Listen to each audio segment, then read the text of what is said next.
लोकसभा चुनाव 2024 को लेकर अब भारतीय जनता पार्टी अपना दमखम दिखाने में लगी है।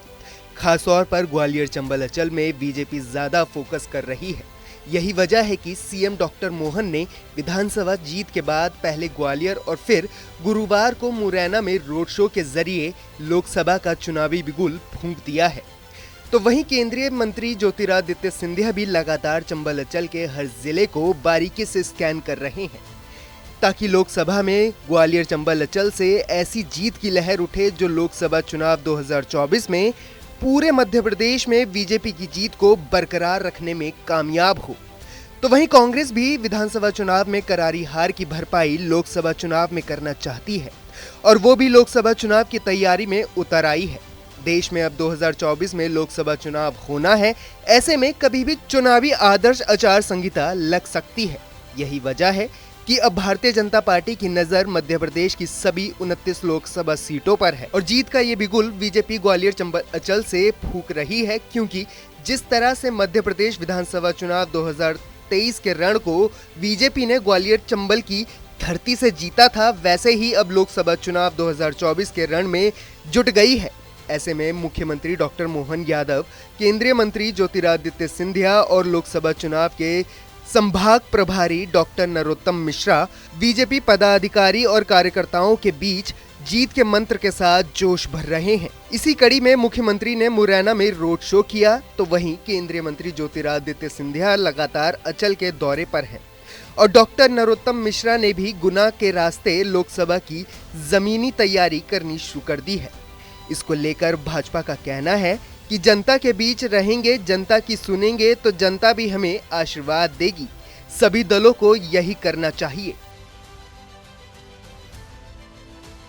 देखिए, निश्चित तौर पर किसी भी पार्टी को चुनाव को बहुत गंभीरता से लेना चाहिए और उसके नाते सारे दौरे प्रवास के कार्यक्रम बनते हैं।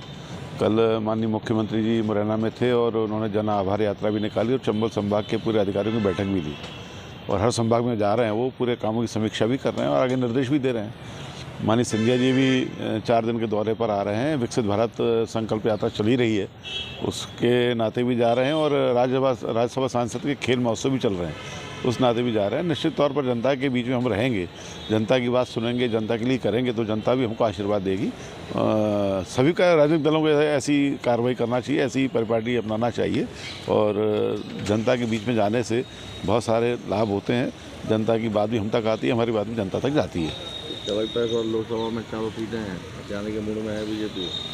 निश्चित तौर पर 4 सीटें हमारे पास आएंगी और मध्य प्रदेश की 29 सीटें भारतीय जनता पार्टी को मिल रही हैं।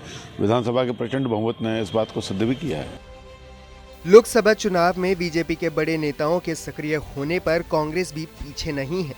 कांग्रेस का कहना है कि ये प्रजातंत्र की खूबसूरती है कि जिसमें हर दल जनमत प्राप्त करने का प्रयास करता है। लोकसभा चुनाव को लेकर कांग्रेस ने भी कमर कस ली है और आगामी दिनों में कांग्रेस के राष्ट्रीय महासचिव और मध्य प्रदेश प्रभारी का ग्वालियर चंबल अंचल में दौरा है।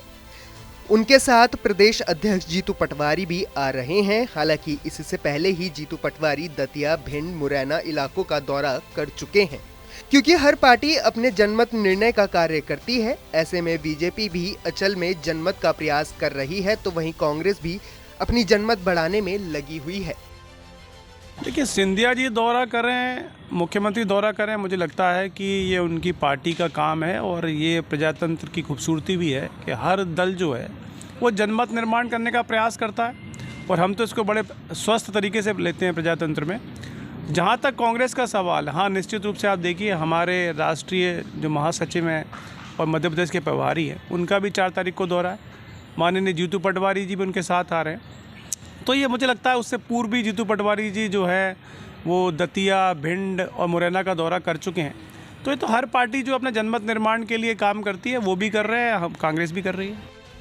बहरहाल अब बीजेपी और कांग्रेस दोनों ही पार्टियां लोकसभा चुनावी मोड में आ चुकी हैं और लगातार अपने बड़े चेहरों के जरिए जनता के बीच अपनी जमीन को मजबूत करने में जुट गई है। लिहाजा कांग्रेस के सामने एक बड़ी चुनौती खड़ी हुई है, क्योंकि विधानसभा चुनाव में हार के बाद बीजेपी इस समय काफी उत्साहित है। तो वहीं राम मंदिर के मुद्दे को भी बीजेपी लोकसभा चुनाव में बड़ा चढ़ाकर भूनने का प्रयास कर रही है। ऐसे में अब ग्वालियर का चंबल अंचल में किसका पल्ला भारी होगा, ये तो चुनावी समर के बाद ही पता चल पाएगा।